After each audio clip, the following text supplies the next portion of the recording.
السلام عليكم ورحمة الله وبركاته. أهلا بيكم في يوم جديد من أيام طباخة مصرية.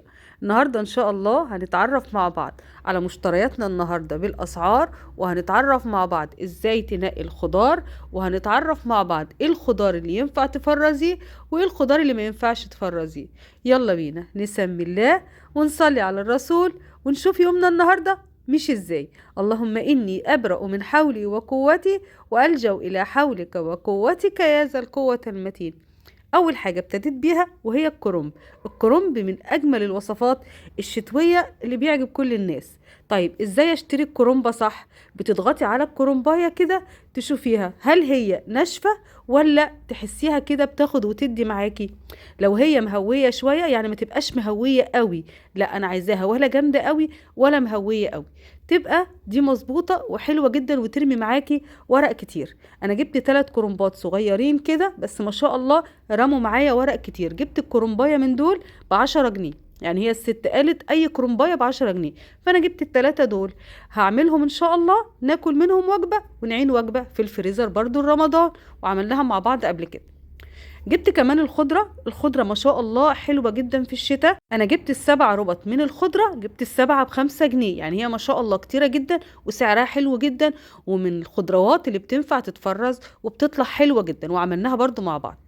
جبت اليوستفندي ده الكيلو ب12 ونص حاجة زي كده يعني. جبت كمان الكوسة ما انصحش بيها قوي في التفريز الا اذا هتبشريها، يعني انا بحبها كده. اجيبها وابشرها واحطها في الفريزر، تدخل بقى في عصاج، تدخل في وصفة كده مخفية، اي حاجة ما تبانش للولاد، يعني لو ولادك ما بياكلوش خضار ولا كده. ولكن ان انا اجيبها كده وافرزها لا، يعني ما بنصحش بيها غير مبشورة. الكوسة جبتها الكيلو ونص ب10، الكوسة يعني كتيرة جدا وسعرها حلو جدا في السوق. الخيار جبته ب15 جنيه، جبت كيلو. الخيار برضو بتنقي الخيارة الحلوة كده وتنفع تتعمل مخلل بس لما بيكون سعرها أرخص شوية.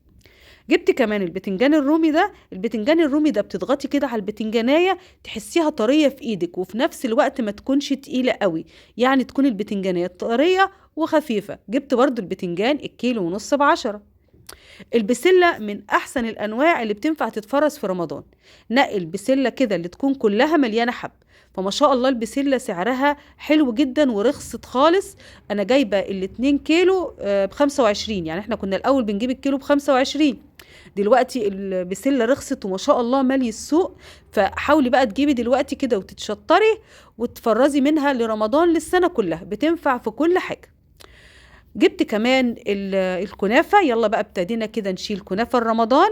انا جبت نص كيلو كنافة ونص كيلو جلاش، جبتهم الاتنين ب35 جنيه، ودول طبعا ينفع تجيبيهم وتفرزيهم يقعدوا معاكي رمضان وغير رمضان. جبت كمان الكسكسي، يعني الكسكسي بيتعمل في البيت بس بياخد غلبة شوية، فبنتي كان نفسها فيه فجبت لها نص كيلو ب20 جنيه.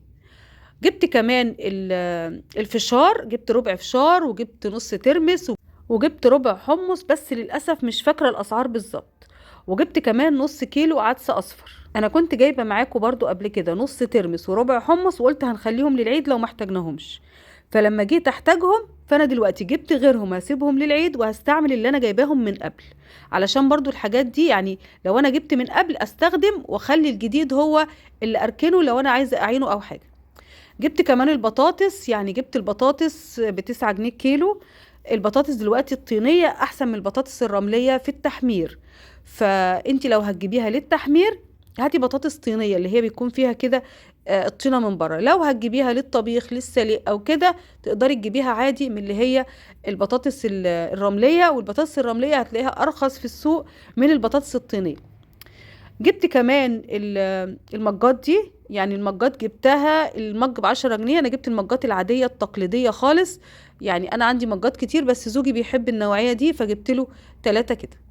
جبت كمان الطماطم ما شاء الله ما شاء الله، يعني سعرها رخيص جدا. جبت الكيلو ب4 جنيه، يعني هتجيبي 2 كيلو ونص ب10 جنيه، فطبعا الموضوع سهل جدا ورخيص، رخيصة جدا يعني.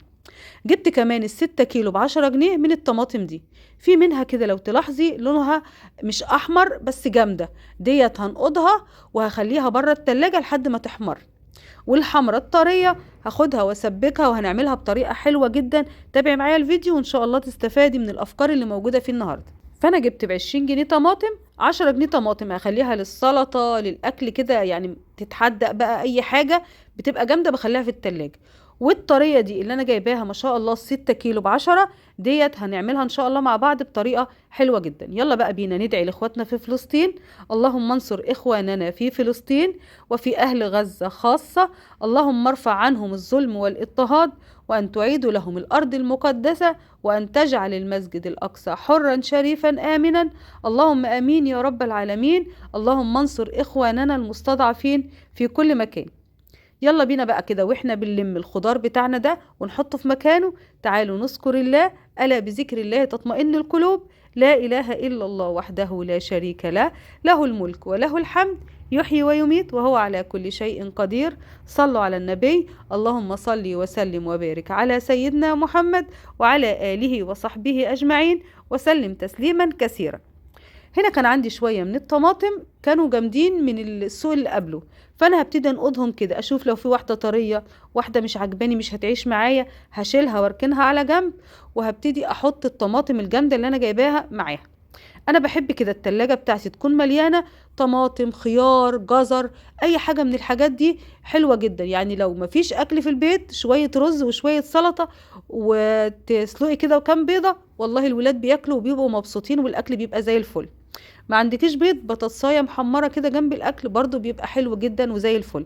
فالخضار حلو جدا في البيت. دلوقتي الكرنب انا مش هحشيه دلوقتي ومش عايزه اسيبه بره التلاجة عشان يدبل. هعمل ايه؟ بجيب اكياس كده بيضه نظيفه وابتدي اشيل اي شيء غير مرغوب فيه في الكرنبايه بتاعتي واحطها في الكيس. بتقعد معاكي من اسبوع ل10 ايام، وممكن تقعد اسبوعين في التلاجة من غير ما يجرالها اي حاجه خالص. فانا دلوقتي عشان ما عنديش وقت احطها في التلاجة، وقت ما ابقى فاضية بقى ابقى اسلق واعمل لهم وجبة محشي، ووجبة تانية احطها في الفريزر باذن الله. مع الخضرة برضو احنا جايبين ما شاء الله كمية خضرة حلوة. فانا دلوقتي جزء من الخضرة برضو هخليه استخدمه خلال الاسبوع، وبقية الخضرة هحطها برضو في الفريزر. وعملناها بطريقة حلوة جدا، اتمنى اللي ما شافش الفيديو ده يشوفه، علشان بتطلع معاكي كأنك لسه مقطعاها وحلوة جدا. ابتديت بقى دلوقتي اشوف ضرفة الخزين بتاعتي، احط فيها الحاجة واشوف ايه اللي ناقصني. يعني ضرفة الخزين دي خليها بقى قبل ما تنزلي السوق، ان انتي تفتحي ضرفة الخزين وتشوفي، عشان ما تجيبيش حاجات تكون عندك اصلا، فبالتالي ميزانيتك هتهدر معاكي، وفي نفس الوقت مش هتعرفي تظبطي امورك. لا، انا امسك كده ضرفة الخزين. انا عندي عدس، عندي فول، عندي رز، عندي مكرونة. الحاجات اللي عندي ابقى عارفاها، اللي مش عندي اجيبها بس. فانا بفضل الله كان عندي كمية حاجات حلوة، فكان ناقصني بس العدس اللي هو الاصفر فجبته. وكان بنتي يعني قالت لي هاتلنا يا ماما ترمس وكده، فالحاجات دي برضو مفيدة جدا احسن ما يجيبوا حاجات من بره. برضو كنت محتاجة دقيق، فجبت 3 كيلو من الدقيق، حطيت كده في البرطمان ده اللي هحطه في ضرفة الخزين، مليته، وبقيت الدقيق حطيته في العلبة الكبيرة برضو، وهخليه كده على جنب لما دي تخلص افضي منها. جبت كمان ازازتين من زيت شطارة، جبت 2، انا بستخدم واحدة في خلال الاسبوع، فجبت واحدة هستخدمها والتانية هخليها لرمضان، هتوفر معايا برضو بإذن الله. وهنا بقى جبت البسلة، ابتديت افرطها. يعني ما شاء الله البسلة اليومين دول مليانة وكتيرة جدا في السوق، وبيخليكي يعني الراجل قال لي نقي اللي انت عايزاه، فانا ابتديت انقي بالواحدة. والله العظيم انا نقيتها واحدة من الواحدة، وسعرها يعني ما شاء الله سعرها حلو جدا. جبت ال2 كيلو بسعر كيلو واحد بس. المهم فصصتها كلها وغسلتها وصفتها، المهم ان هي تتصفى كويس جدا من المية. وبعد كده هحطها في اكياس. انا كنت عامله معاكم اكياس فيها بسله بالجزر، قلت المره دي هعمل اكياس بسله بس، علشان لو في وصفه عايزه ما استخدمش فيها الجزر، يعني تكون بسله بس، يبقى انا معايا اكياس فيها بسله بس.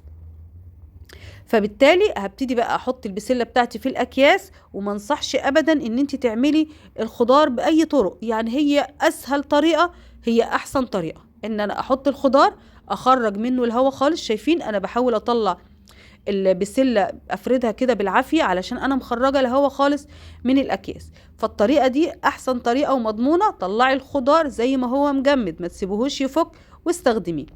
عملت ما شاء الله كميه حلوه جدا من البسله. ب25 جنيه، يعني بسعر كيلو عملنا ما شاء الله اكتر من 2 كيلو من البسلة.